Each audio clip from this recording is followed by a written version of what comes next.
مورد اول پیگیری کردن. follow up.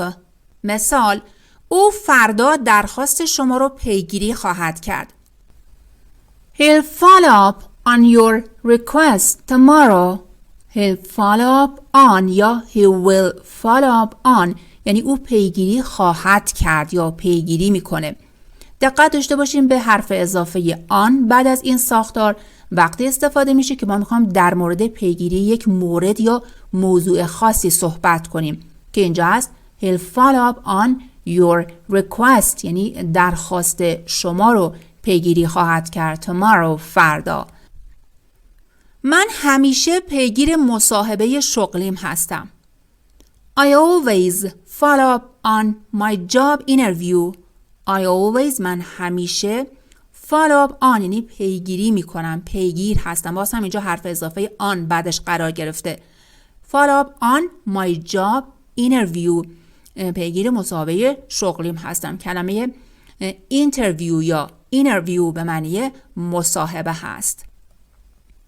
مورد دوم گیر دادن به کسی. Pick on somebody. Pick on somebody. مثال چرا همیشه به دوستت گیر میدی؟ Why are you always picking on your friend? Why are you always picking on یعنی چرا تو همیشه گیر میدی به your friend به دوستت. ساختار این جمله هم present continuous یا حال استمراری هست که به صورت سوالی بیان شده و ساختارش به این صورت شکل میگیره امویزار به اضافه فعلی که بهش ing اضافه شده. به برادر کوچیکت گیر نده. Don't pick on your little brother. Don't pick on یعنی گیر نده. Your little brother به برادر کوچیکت. مورد بعد گیر کردن غذا در گلو. Choke on something. Choke on something. مثال یه تیکه نون توی گلوش گیر کرد. He choked on a piece of bread. He choked on در واقع اینجا به گذشته تبدیل شده ایدی گرفته. On a piece of bread. A piece of bread یعنی یه تیکه نون. مراقب باش موقع خندیدن غذا توی گلوت نپره یا توی گلوت گیر نکنه. Be careful not to choke on your food while laughing. Be careful مواظب باش مراقب باش not to choke on your food غذات توی گلوت نپره یا توی گلوت گیر نکنه while laughing یعنی وقتی که داری میخندی یا موقع خندیدن. مورد چهارم گیر افتادن. Get stuck in یا be trapped in. Get stuck in or be trapped in. مثال توی ترافیک گیر افتادن. They got stuck in traffic. They got گذشته فعل get هست. Got stuck in traffic یعنی توی ترافیک گیر افتادن. توی آسانسور گیر کردیم. We got trapped in the elevator. We got trapped in یعنی گیر افتادیم یا گیر کردیم در the elevator در آسانسور. مورد بعد گیر کردن روی یک کلمه یا به عبارتی توپق زدن. Stumble over. Stumble over. البته این عبارت معانی دیگری هم دارد. اینجا به این معنی است. در واقع یکی از معانیش این هست. مثال موقع خوندن شعر روی یک کلمه گیر کردم. I stumbled over a word while reading the poem. I stumbled over a word یعنی روی یک کلمه گیر کردم یا به عبارتی توپق زدم. While reading the poem یعنی وقتی که داشتم شعر رو میخوندم یا موقع شعر خوندن. poem به معنی شعر هست. او در تلفظ اون کلمه گیر کرد. He stumbled over the pronunciation of that word یعنی او در تلفظ اون کلمه گیر کرد یا به عبارتی موقع تلفظ توپق زد. pronunciation به معنی تلفظ هست. درگیر کاری شدن.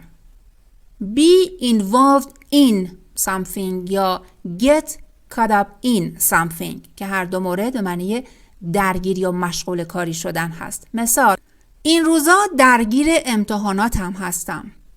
I'm involved in my exams these days. I'm involved in یعنی درگیر هستم، مشغول هستم با my exams امتحاناتم these days این روزا. I'm involved in my exams these days. دیروز درگیر یک جلسه طولانی شدم. I got caught up in a long meeting yesterday. I got caught up in یعنی درگیر شدم، مشغول شدم.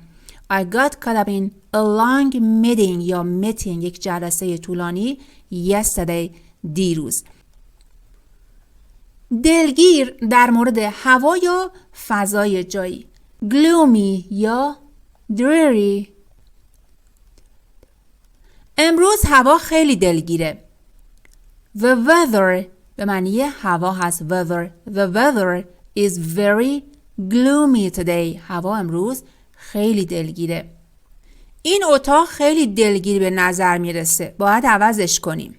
This room looks too dreary. این اتاق خیلی دلگیر به نظر میرسه. کلمه look که اینجا اسم سوم شخص هم گرفته، اینجا به معنی به نظر رسیدن هست. We should change it. ما باید عوضش کنیم. مورد بعد، گیر کردن از لحاظ فیزیکی. Get stuck یا be jammed. مثال: زیپ کیفش گیر کرد. Her bag's zipper got stuck. Her bag's zipper یعنی زیپ کیفش، اینجا آپوستروف اس مالکیت رو داریم. Her bag's zipper یعنی زیپ کیفش got stuck گیر کرد. کشوی میز گیر کرده. The desk's drawer is jammed. The desk's drawer یعنی کشوی میز is jammed گیر کرده. کلمه drawer به معنی کشو هست. گیر آوردن. Get hold of. Get hold of. بالاخره کتابی رو که میخواستی گیر آوردم. I finally یعنی من بالاخره got hold of the book. گیر آوردم اون کتابی رو که you wanted یا you wanted که تو میخواستی. سخت میشه این دارو رو گیر آورد. It's hard to get hold of this medicine. It's hard یعنی این سخته، کار سختیه. To get hold of که گیر بیاری یا پیدا کنی. This medicine این دارو رو. کلمه medicine به معنی دارو هست. گیرایی یا جذابیت. Attractiveness یا appeal. Attractiveness appeal. مثال: گیرایی صداش همه رو مجذوب کرد. The attractiveness of her voice یعنی گیرایی یا اون جذابیت صداش captivated all همه رو مجذوب خودش کرد، یعنی همه رو جذب خودش کرد. کلمه captivate اینجا به معنی جذب کردن یا مجذوب کردن هست. بنابراین the attractiveness of her voice captivated all. او نگاه گیرایی داشت. She had an appealing gaze یعنی او نگاه گیرایی یا جذابی داشت. خب کلمه appealing اینجا نقش صفت یا adjective رو داره به معنی جذاب و گیرا و به طور کلی appeal یکی از معانیش به معنی گیرایی هست که وقتی خب در نقش دستوری اسم هست یکی از معانیش این هست.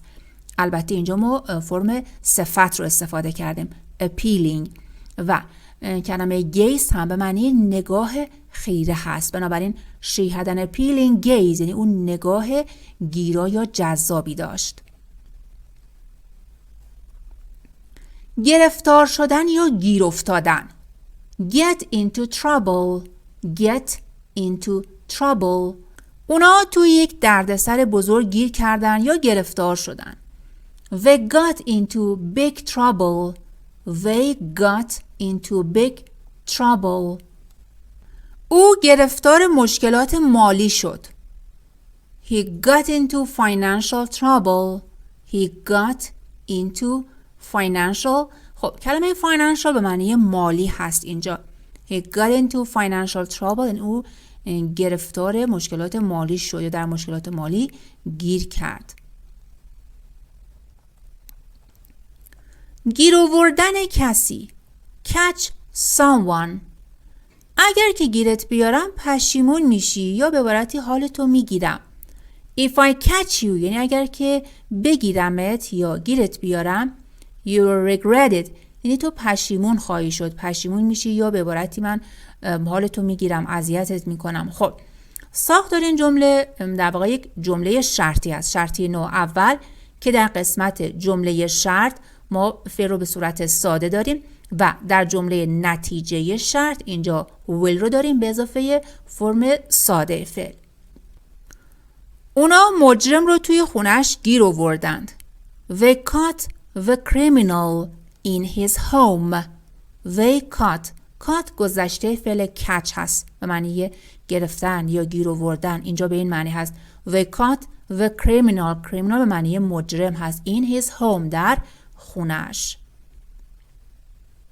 مورد بعد دستگیره.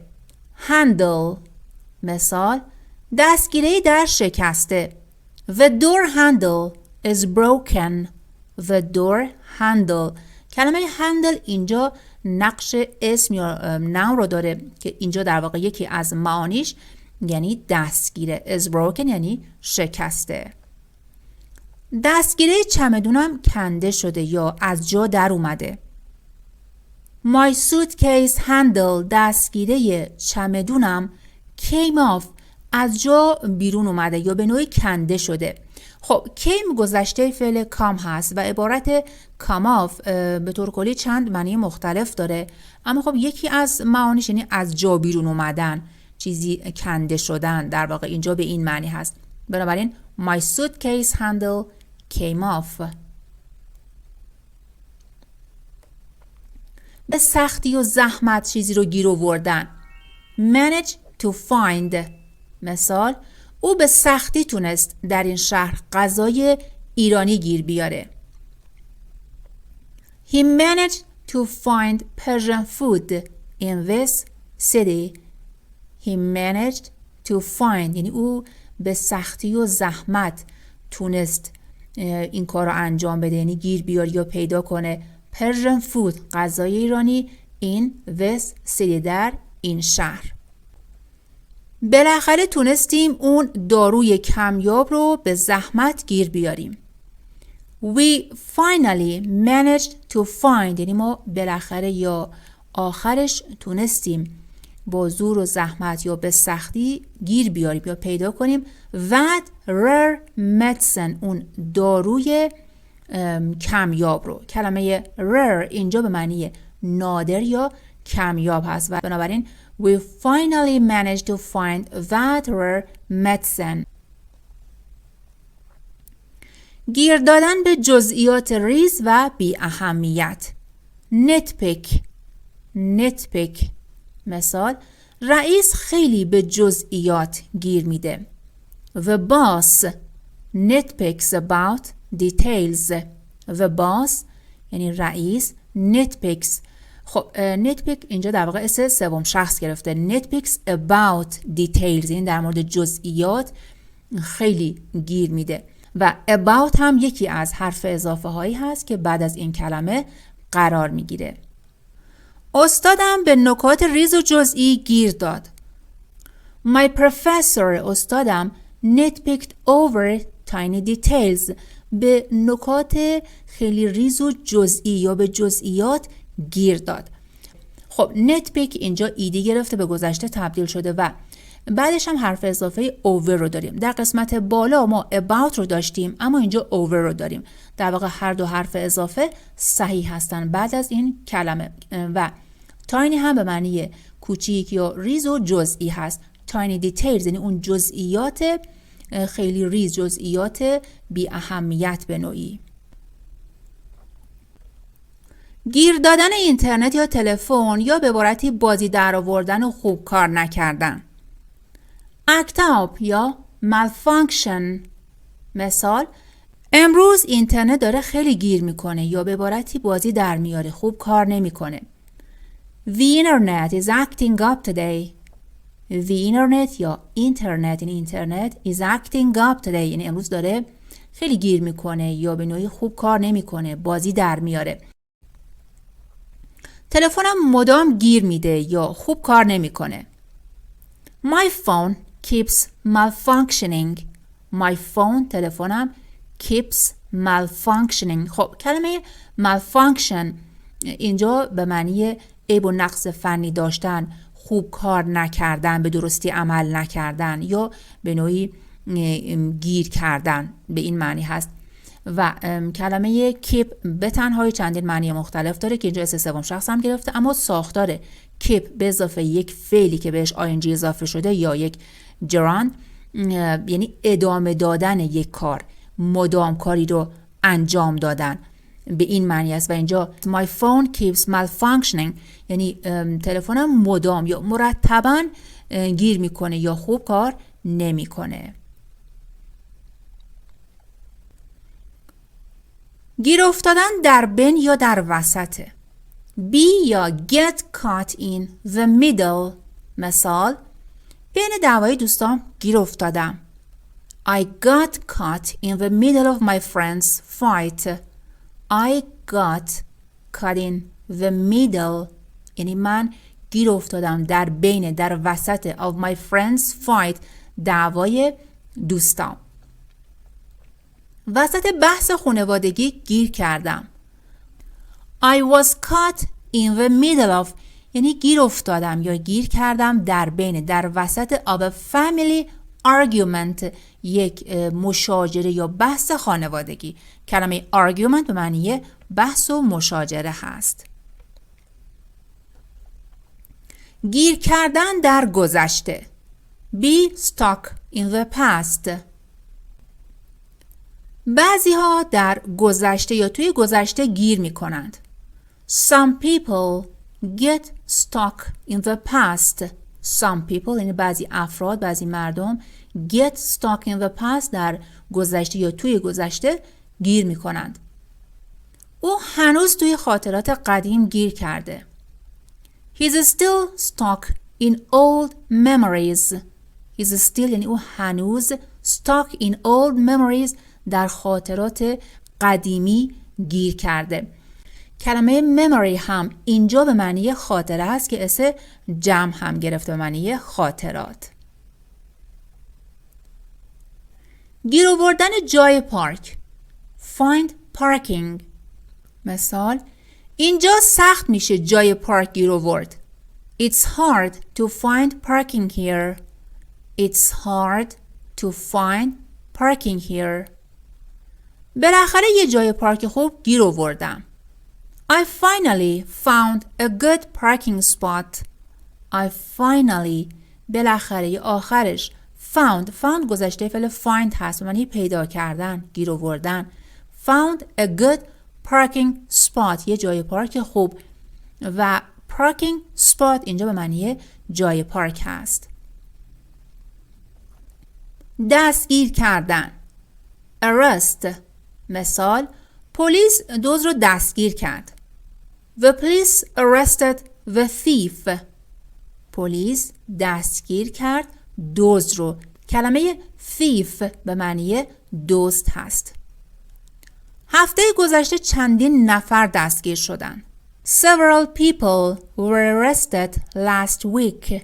Several people یعنی چندین نفر were arrested دستگیر شدند. ساختار این جمله simple past یعنی گذشته ساده است در وجه مجهول که ساختارش به این صورت شکل میگیره was over به اضافه قسمت سوم فعل یا past participle. اینجا were رو داریم به اضافه قسمت سوم فعل arrest که با ed شکل گرفته. پس شد Several people were arrested last week.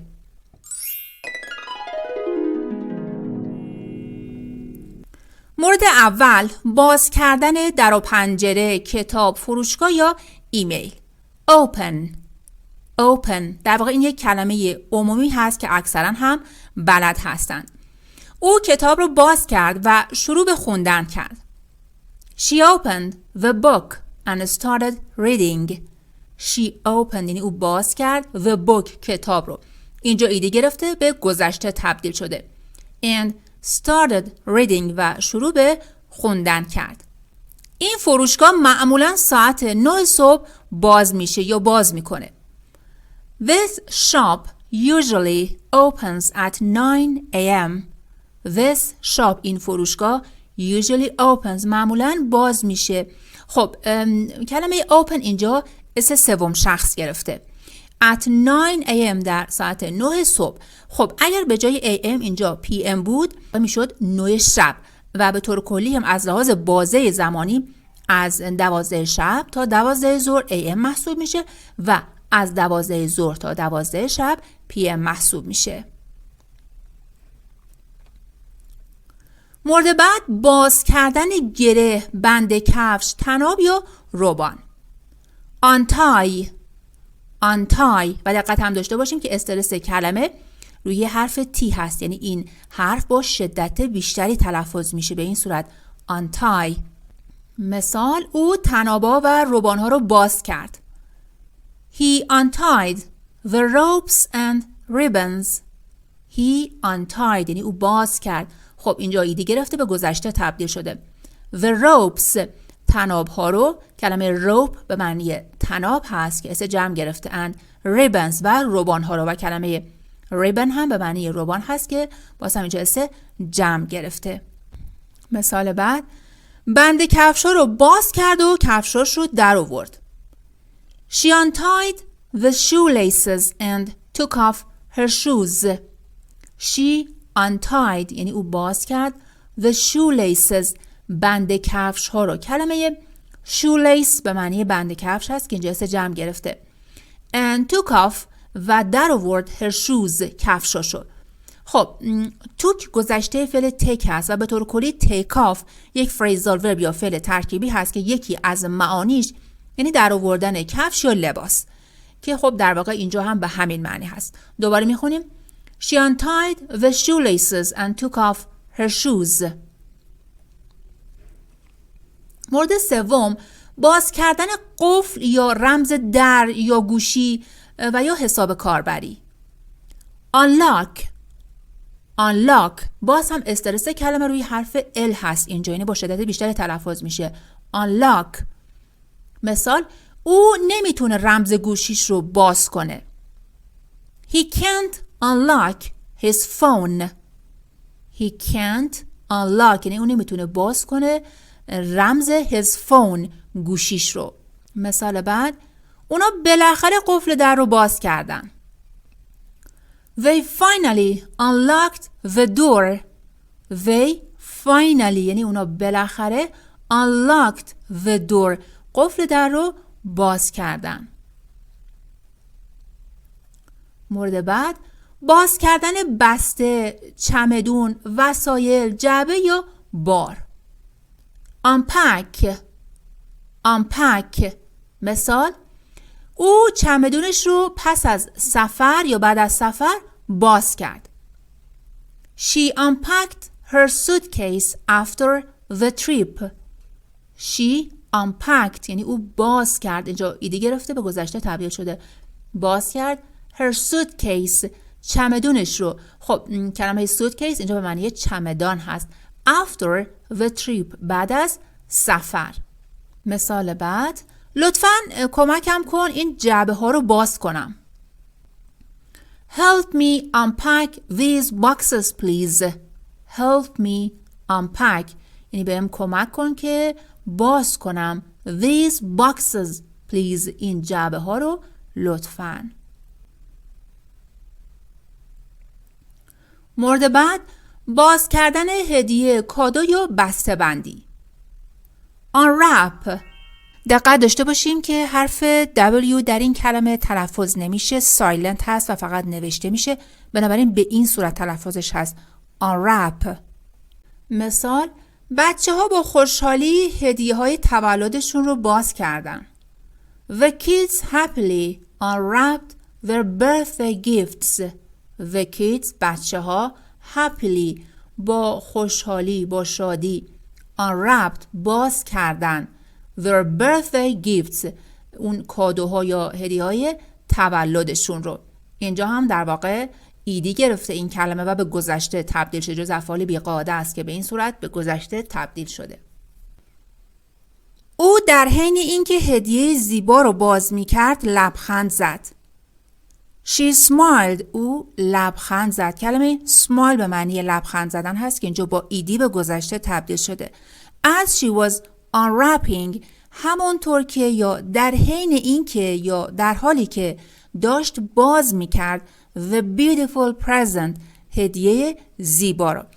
کلمه present اینجا نقش اسم یا نام رو داره که در این نقش دستوری یکی از معانیش یعنی هدیه یا کادو.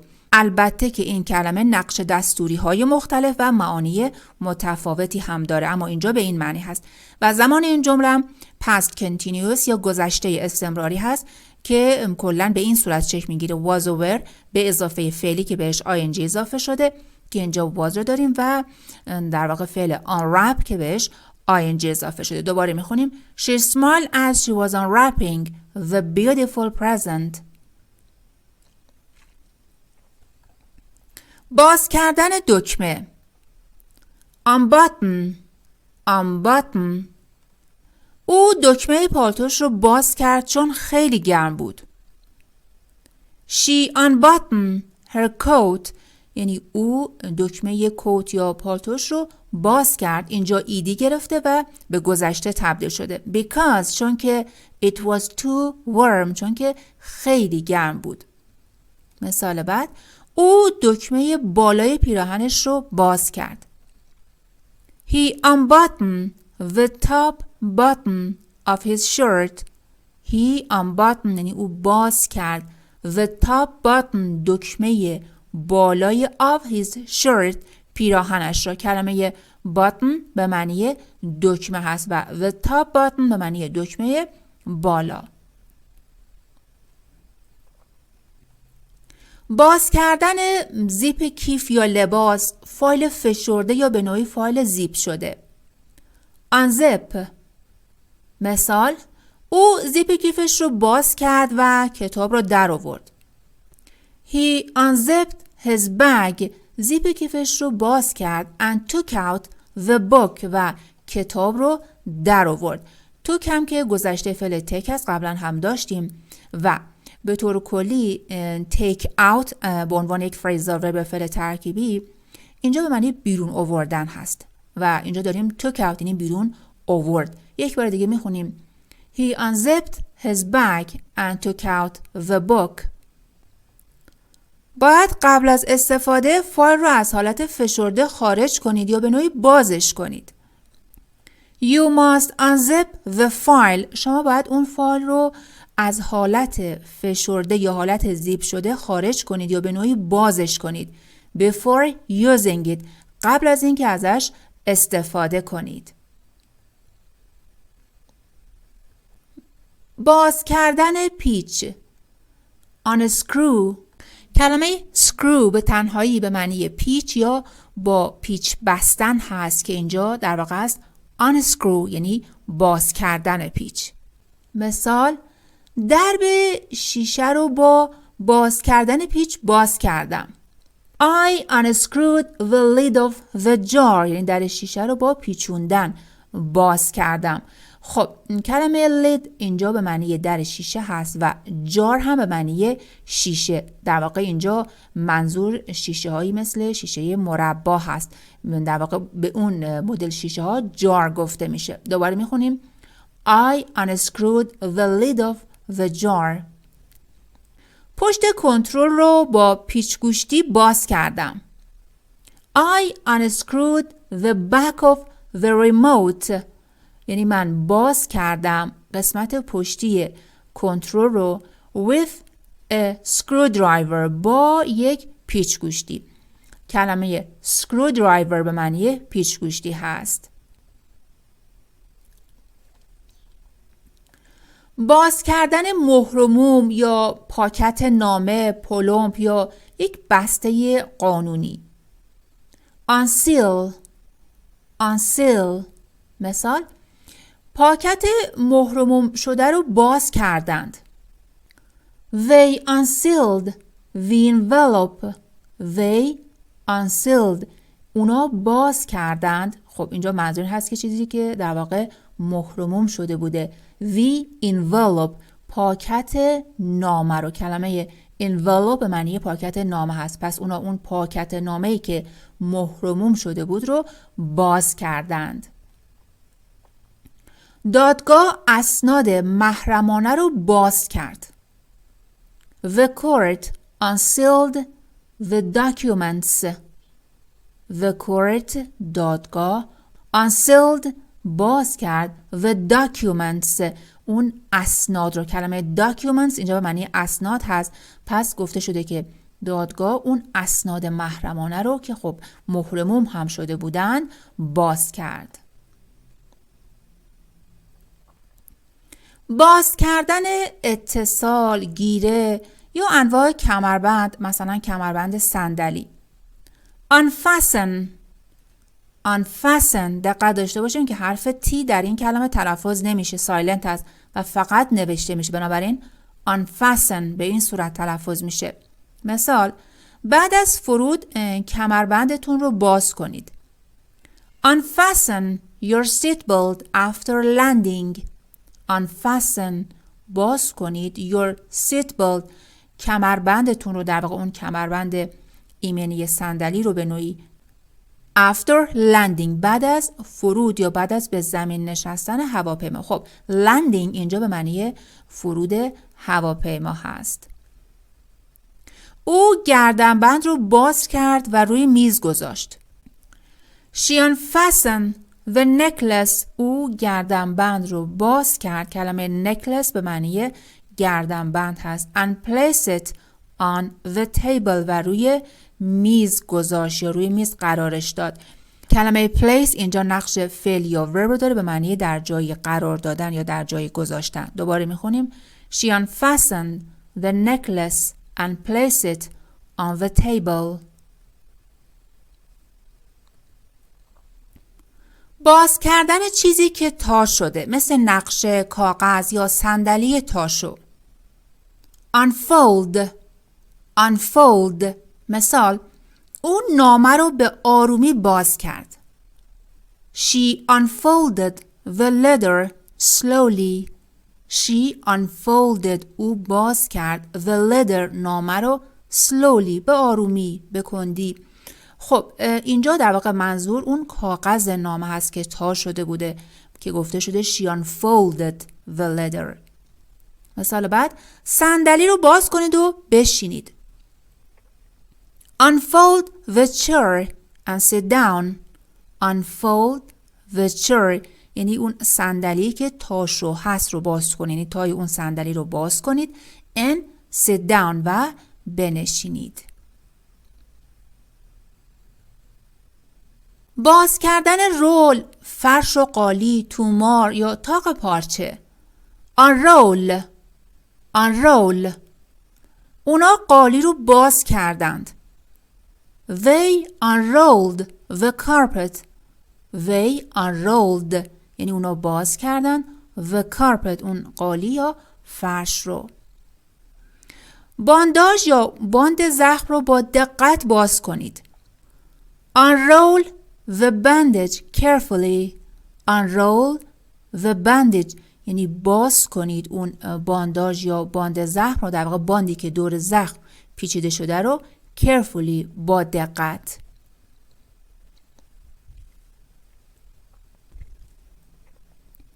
باز کردن قفل ساده مثل ضامن یا گیره، مثلا قفل در، قفسه، پنجره که یک ضامن یا گیره داشته باشه. unlatch unlatch او در قفس رو باز کرد تا پرنده رو آزاد کنه. She unlatched the cage to free the bird. She unlatched the cage یعنی در قفس رو که حالت ضامن یا گیره هم داشته باز کرد. cage به معنی قفس هست. to free the bird که پرنده رو آزاد کنه. پنجره رو باز کن و بذار کمی هوا داخل بیاد. unlatch the window یعنی پنجره رو باز کن. در واقع اینجا اشاره داره به پنجره‌ای که یک ضامن یا گیره‌ای داره. and let in some air و بذار یا اجازه بده که کمی هوا داخل بیاد. دوباره میخونیم unlatch the window and let in some air. باز کردن قفل کوچیک یا قلاب، مثلا در مورد دستبند، گردنبند، بند ساعت یا بعضی از کیف ها. unclasp او دستبندش رو باز کرد. she unclasped her bracelet. she unclasped یعنی او باز کرد her bracelet دستبندش رو. در واقع دستبندش که یک قفل یا قلاب کوچیک داشته. او کیف اسناد رو باز کرد. he unclasped the briefcase. he unclasped یعنی او باز کرد the briefcase این کیف مربوط به اسناد رو. به طور کلی briefcase به اون مدل کیف‌های اداری گفته میشه که خب معمولاً برای اسناد استفاده میشه. در واقع کیف‌هایی مثل مدل کیف سامسون این مدل کیف‌ها رو briefcase میگن. بنابراین he unclasped the briefcase. باز کردن دکمه فشاری یا گیره در مورد لباس، کیف، به خصوص لباس کودک. unsnap مثال پیشبند نوزاد رو باز کرد. she unsnapped the baby bib.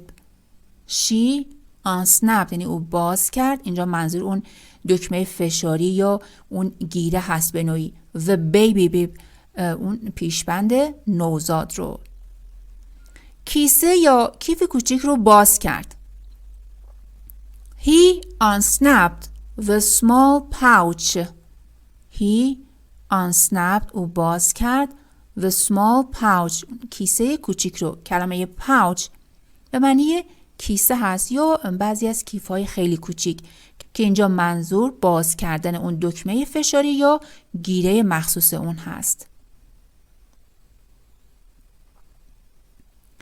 باز کردن به صورت تدریجی یا به نوعی شل کردن گره، پیچ یا بند. loosen مثال کراواتت رو یکم شل کن یا یکم بازترش کن. loosen your tie a little. loosen your tie یعنی کراواتت رو شل کن یا بازش کن. a little یعنی یک کمی. کلمه تای اینجا نقش اسم یا نام رو داره که یکی از معانیش به معنی کراوات هست. البته که این کلمه معانی دیگری هم دارد. اینجا به معنی کراوات هست. او پیچ ها رو شل کرد یا باز کرد. he loosened the screws. he loosened یعنی او شل کرد یا به نوعی کم کم باز کرد the screws پیچ ها رو. کلمه screw به معنی پیچ هست که اینجا جمع گرفته. باز کردن یا شکستن با فشار در مورد تخم مرغ، نوشابه یا بعضی از قوطی ها. crack open مثال او یک نوشابه سرد رو باز کرد. she cracked open a cold soda. she cracked open او باز کرد. خب اینجا در واقع منظور اون باز کردن با فشار هست. در واقع a cold soda یک نوشابه سرد رو. او یه تخم مرغ رو شکست. he cracked open an egg. he cracked open an egg. با زور یا ضربه چیزی رو باز کردن، در مورد در، قفل یا گاف صندوق. break open. break open. مثال: دزد گاف صندوق رو شکست و باز کرد. The thief broke open the safe. The thief دزد broke open یعنی باز کرد، منظور با زور یا فشار و ضربه باز کرد. broke گذشته فعل break هست که جز افعال بی‌قاعده است که به این صورت به گذشته تبدیل شده. The safe گاف صندوق رو. خب کلمه safe اینجا نقش اسم یا نام رو داره که یکی از معانیش یعنی گاف صندوق، اگرچه این کلمه نقش دستوری های دیگه و معانی دیگری هم دارد. اینجا به این معنی از این در واقع یکی از معانیش این هست. دوباره میخونیم. The thief broke open the safe. او جعبه رو شکست تا ابزارالات رو برداره. He broke open the box to get the tools. He broke open the box یعنی او جعبه رو به نوعی با زور یا ضربه شکست و باز کرد. To get the tools که ابزار و آلات رو برداره. tools اینجا به معنی ابزار هست. باز کردن با کندن یا جدا کردن یک لایه. peel off. peel off. او برچسب رو از روی بطری کند یا جدا کرد. She peeled off the label from the bottle. She peeled off یعنی او کند یا به نوعی جدا کرد the label اون برچسب رو from the bottle از روی بطری. خب که ممکنه مثلا این برچسب روی یک بطری باشه که با باز کردن یا کندن اون برچسب در بطری باز بشه و یا هر چیز دیگری در واقع هر خوراکی یا هر بسته دیگه‌ای که با کندن اون لایه درش باز بشه میتونیم از پیلاف براش استفاده کنیم. رنگ روی دیوار قدیمی داره کنده میشه. The paint on the old wall is peeling off. The paint رنگ on the old wall روی دیوار قدیمی is peeling off داره کنده میشه. این داره با کنده شدن یا جدا شدن یک لایه به نوعی رنگ از اون جدا میشه. جدا کردن قطعات، باز کردن وسیله در مورد وسایل مختلف، ماشین، دستگاه ها. disassemble. disassemble یا take apart. take apart در واقع هر دو کلمه میتونن در چنین مواقعی استفاده بشن. کامپیوتر رو باز کرد تا تمیزش کنه. He disassembled the computer to clean it.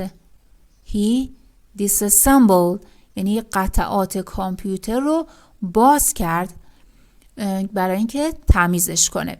خب اینجا هم ایدی گرفته به گذشته تبدیل شده. مکانیک موتور رو باز کرد. The mechanic took the engine apart. The mechanic took the engine apart یعنی اون موتور رو باز کرد. took گذشته فعل take و به طور کلی take apart همونطور که در بالا هم گفتیم یعنی جدا کردن قطعات یا به نوعی باز کردن یک وسیله. اینجا به این معنی هست و کلمه انجین هم به معنی موتور هست. باز کردن برای بیرون آوردن، مثلا در مورد دندون، اطلاعات، فایل یا عصاره چیزی. extract دندان پزشک دندون رو کشید. The dentist extracted the tooth. The dentist دندان پزشک extracted the tooth دندون رو کشید. فایل رو از آرشیو خارج کردم یا به نوعی فایل رو باز کردم. I extracted the file from the archive. I extracted یعنی من خارج کردم یا بازش کردم the file اون فایل رو from the archive از آرشیو.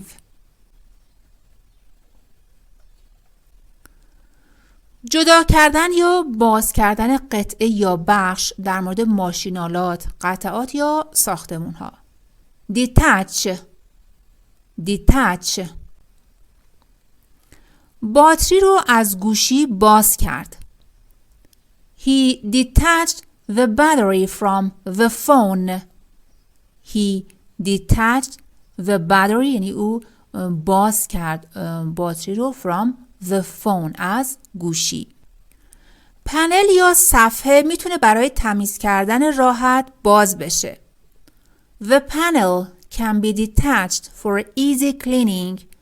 The panel اون پنل یا اون ورقه اون صفحه can be detached میتونه باز بشه for easy cleaning برای تمیزی یعنی تمیز کردن راحت.